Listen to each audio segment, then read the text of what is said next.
परिचय। यह शरद ऋतु की एक सुहानी शाम है। रश्मि अपने बगीचे में टहल रही है। अचानक वह अपने दाहिने गाल पर कुछ चुभन सी महसूस करती है। उसकी पहली प्रतिक्रिया यह है कि वो अपने गाल पर एक चांटा मारती है। जैसे ही वो हाथ हटाती है तो उसे एक मधुमक्खी जमीन पर मरी हुई मिलती है। रश्मि को बहुत ज्यादा दर्द हो रहा है। वह डॉक्टर के पास चिकित्सीय सहायता लेने के लिए भागती है। अभी आपने बाहरी प्रभाव के लिए रश्मि की पहली प्रतिक्रिया देखी। इस अध्याय में आप सजीव वस्तुओं तथा उनकी विशेषताओं के बारे में और अधिक जानेंगे। आओ सीखें। सजीव व निर्जीव वस्तुओं के बीच अंतर करना। श्वसन, वृद्धि, उद्दीपन और प्रतिक्रिया, जनन और प्रकाश संश्लेषण को परिभाषित करना। शाकाहारी, मांसाहारी तथा सर्वाहारी के बीच अंतर करना। सजीव वस्तुएं। सजीव वस्तुएं निम्न क्रिया करती हैं: सांस लेना, गति, वृद्धि और जनन। सजीव वस्तुओं में संवेदना होती है। वे भोजन खाते हैं और व्यर्थ पदार्थों को निकाल देते हैं। निर्जीव वस्तुएं। निर्जीव वस्तुएं निम्न क्रियाएं नहीं करती हैं: सांस लेना, वृद्धि और जनन। उनमें संवेदना भी नहीं होती है। कुछ निर्जीव वस्तुएं प्राकृतिक होती हैं। उदाहरण के लिए पत्थर, सोना आदि। कुछ निर्जीव वस्तुएं सजीव वस्तुओं से प्राप्त की जाती हैं, जैसे शहद, रेशम आदि। सांस लेना।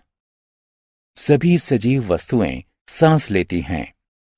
सांस लेने की प्रक्रिया में 2 चरण पाए जाते हैं: ऑक्सीजन युक्त वायु को शरीर में ग्रहण करना अंतःश्वसन कहलाता है।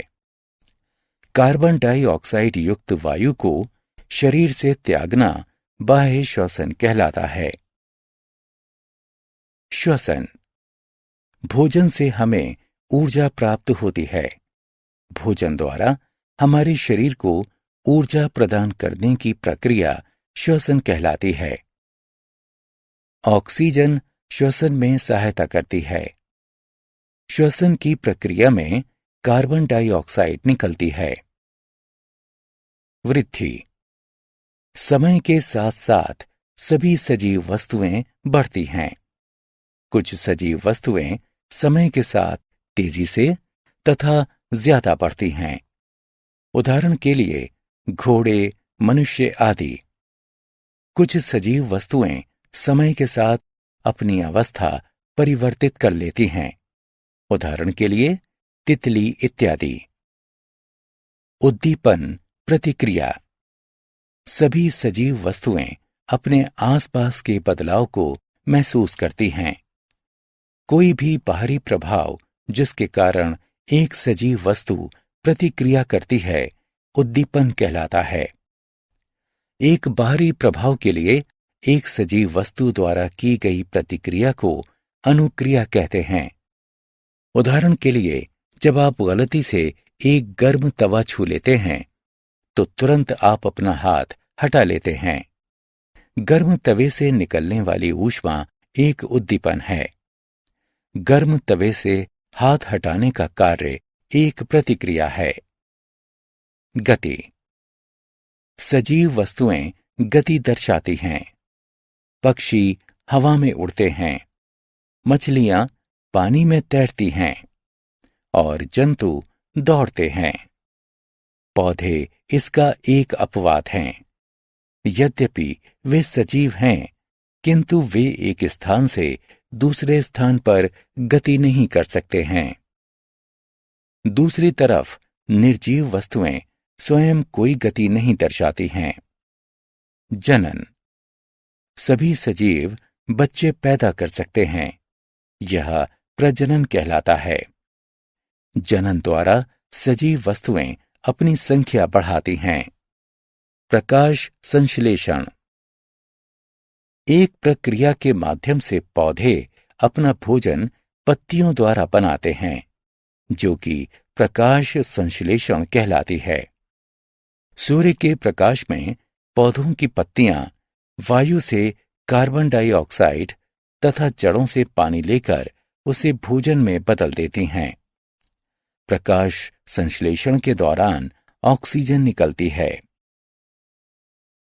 भोजन के स्रोत कुछ जंतु अपना भोजन पेड़ पौधों से प्राप्त करते हैं। वे शाकाहारी कहलाते हैं।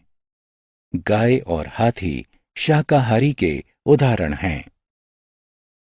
कुछ जंतु जीवित रहने के लिए अन्य जंतुओं को मारते और उन्हें खाते हैं। वे मांसाहारी कहलाते हैं। चीता मांसाहारी का एक उदाहरण है। कुछ जंतु पेड़ पौधों तथा जंतुओं दोनों से ही अपना भोजन प्राप्त करते हैं। वे सर्वाहारी कहलाते हैं। भालू और मनुष्य सर्वाहारी के उदाहरण हैं। हमने क्या चर्चा की? सजीव वस्तुएं सांस लेती हैं तथा गति, विकास एवं जनन करती हैं। सजीवों में भोजन द्वारा ऊर्जा प्राप्त करने की प्रक्रिया को श्वसन कहते हैं। प्रकाश संश्लेषण की क्रिया द्वारा पेड़ पौधे अपना भोजन पत्तियों से बनाते हैं। सजीव वस्तुएं बाह्य उद्दीपन के प्रति प्रतिक्रिया करती हैं। जनन के द्वारा सजीव